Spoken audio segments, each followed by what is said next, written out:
Well, April 2nd Direct has come and gone, and there was a lot that was talked about in today's Nintendo Switch 2 Direct.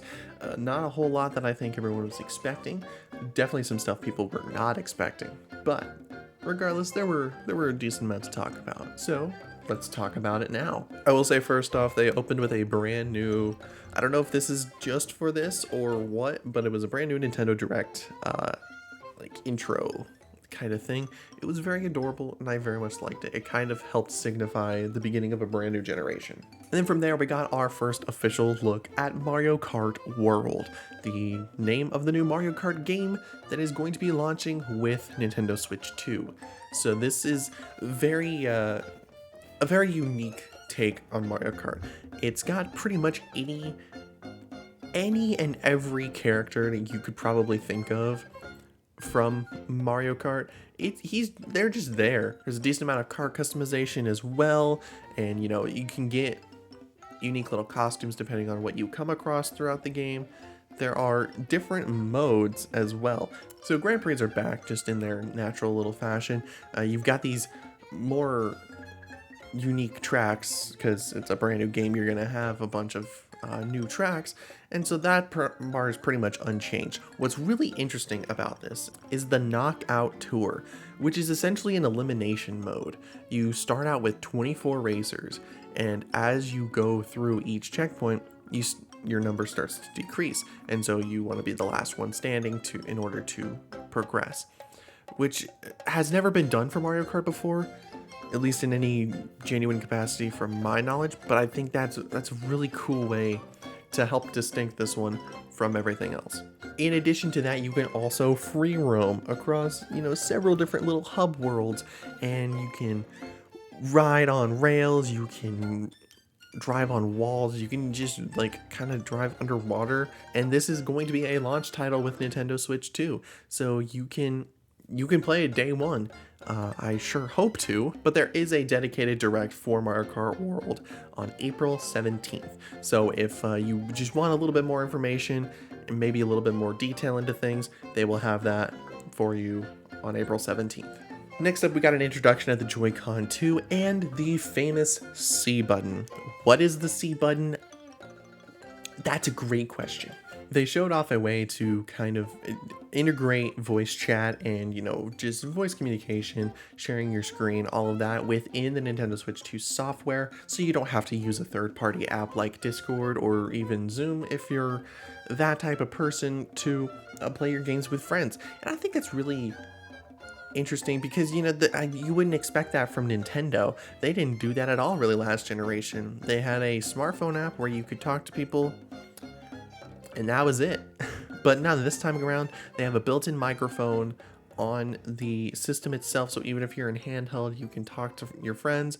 There is a Nintendo Switch 2 camera that you can purchase and connect to the system through the top USB-C port to in order to have your face be visible, and also use that for specific Nintendo Switch 2 games. We'll get there. And with that, you can share your screen with your friends and they can share theirs back with you. Theirs looks a little rough just because it's being streamed through probably Wi-Fi, but it just looks a little rough. I don't know how much people are going to be utilizing it, but that's always a neat thing to have. And that feature is called Game Chat. Now, for the first probably a little less than a year of the Switch 2's life, it will be free to all, but beginning April 1st, 2026, it will be required for you to have a Nintendo Switch Online membership in order to use the feature.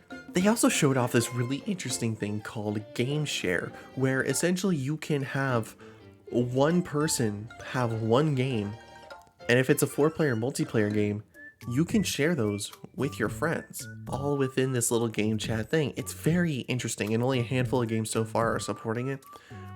But that's really interesting that that's happening.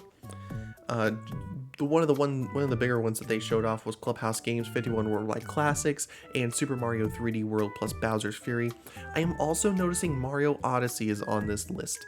I don't know how that's going to work because that is definitely not a multiplayer game, but who knows? Maybe that will be something to come in the future. They also showed off a little bit of the internal features with this thing. The screen is now a 7.9 inch screen, which is a lot bigger than the Switch's 6.2 inch screen. Now the Switch 2 is still an LCD screen, it does not have an OLED, but with that they kind of up the ante on everything with this screen. It's 1080p, it can play at 120 frames per second, it has HDR compatibility, and it's all in the same little box, essentially, that the Switch was. It's not too much thicker. The new Joy-Con have a magnetic connection that can, connect to your system, and they don't seem to go anywhere unless you hit that release button. They also increased the size of the SL and SR buttons, which I am very glad about. They also did show off a little bit about mouse mode, which essentially just has a little pointer there, and you can kind of glide it around your desk or a surface or wherever you have the ability to mouse mode, which is pretty cool. And this part I thought was very interesting as well. The original Switch had 32 gigabytes of internal space. The Switch 2 has 8 times that at 256 gigabytes. Now, I know we're in a day and age where a lot of systems have a terabyte, maybe 2, because games are so big that 500 gigabytes is not big enough to hold like 3 games. But for Nintendo, having 256 is a far cry from 32, and so I am very glad about that. They also said that there were faster load times, quicker response times, everything. The dock can output to 4K, which is awesome. Now the dock may be a little bit louder and a little bit thicker than the first one. That is because there is a fan inside of the dock, so that way more airflow can go into your system and keep it cool and keep it from overheating. Now the next game they showed off was Nintendo Switch 2 Welcome Tour, which the fact that they're charging money for this is very interesting, but I would assume it's going to be like $20 at the max. There's no way it's going to be a full price game. And if it is, that's a whole other issue. But it just seems to be a little informational thing, getting to know your Nintendo Switch 2. Why this isn't a pack-in game, I really don't know. But it's a neat little thing to have, especially if you're someone who, sees all these new things and like, that is way overwhelming. I don't understand what a lot of this means. They have examples of things, they have little informational guides, everything to really get you to know your new system. And that is releasing the same day as Nintendo Switch 2 as a paid digital only game. A new Pro Controller was announced for Nintendo Switch 2, which looks really clean and quite nice. I really like the Nintendo Switch Pro Controller. I have no doubt in my mind that this will be just as good. There is also a C button for that. There is an audio jack in the controller, which is great. There are also programmable back buttons. And then at this point, they reveal the release date of the system, which is June 5th. That is a Thursday. And if you wanted more information about pricing or pre-orders, that is all you got from the Direct. Don't worry, we do have that.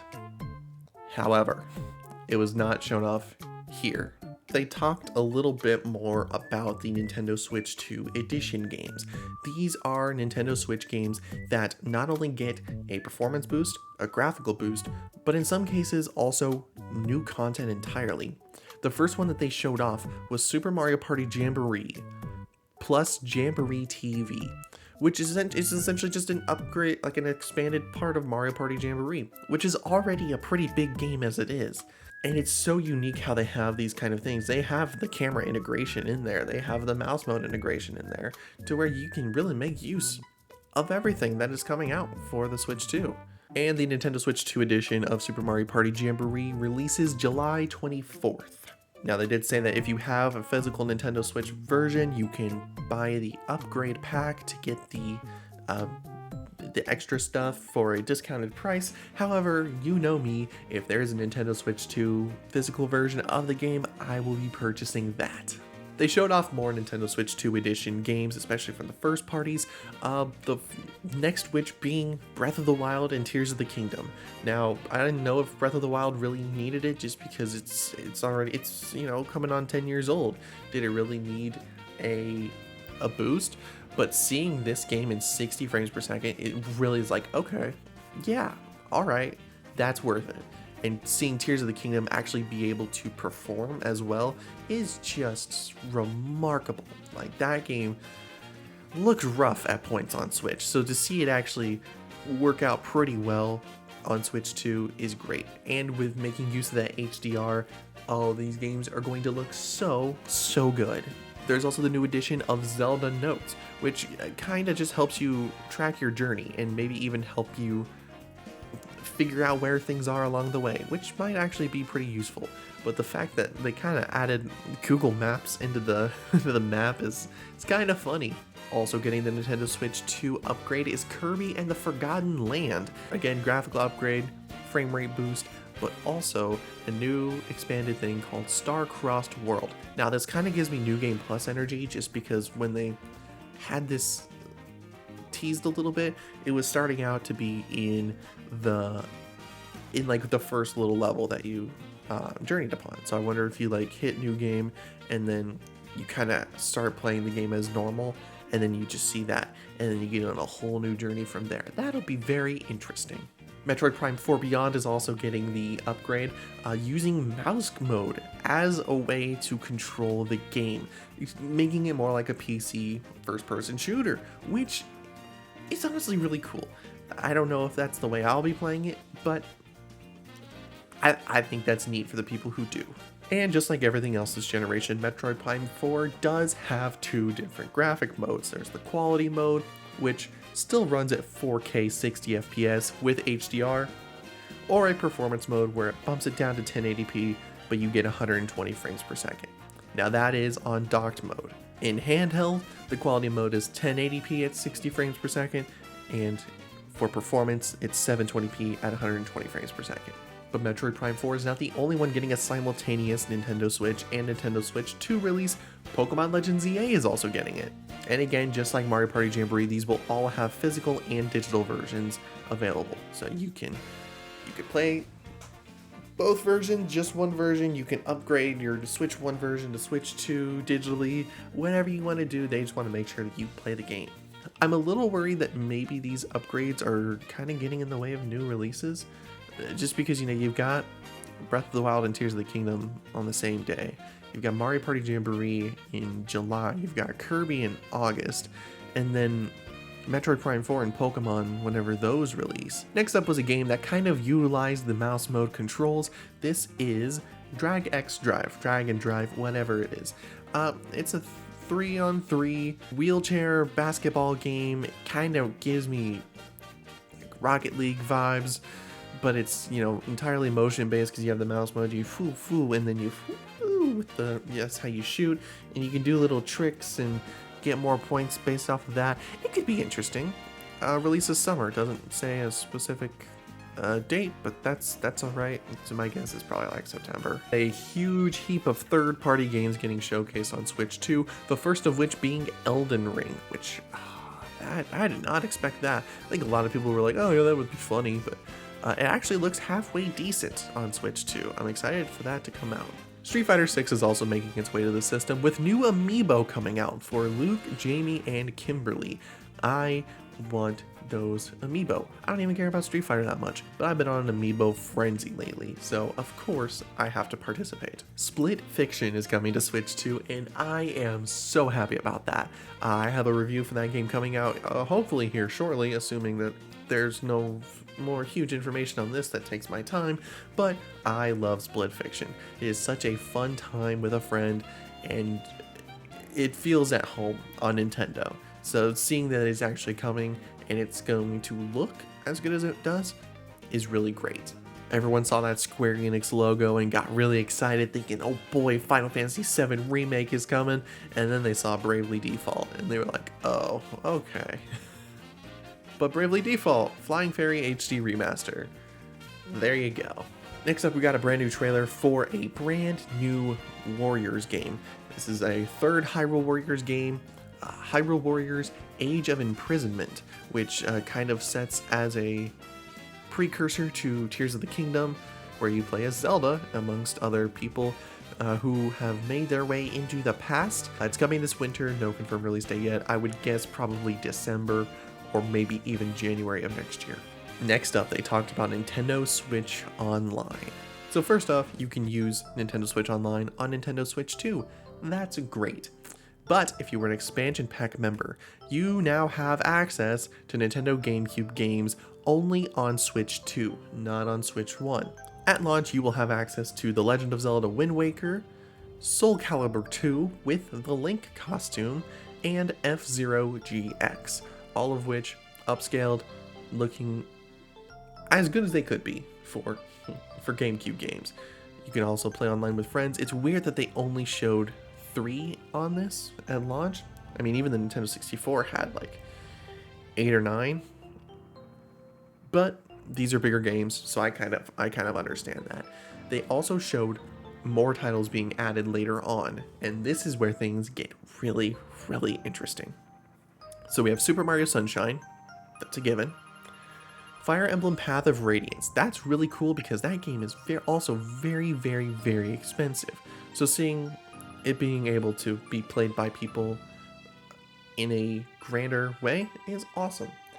Pokemon XD Gale of Darkness, again, not a super common game.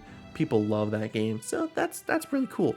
The first Mario Strikers coming is quite the addition. You know, seeing people be like, "Oh, Battle League wasn't great. Let's go back to this first one." Well, here it is.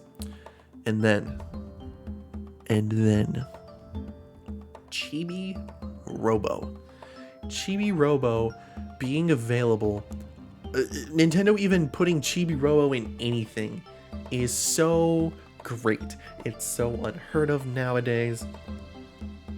It makes my heart happy seeing this little guy come back and be able to be played by more people.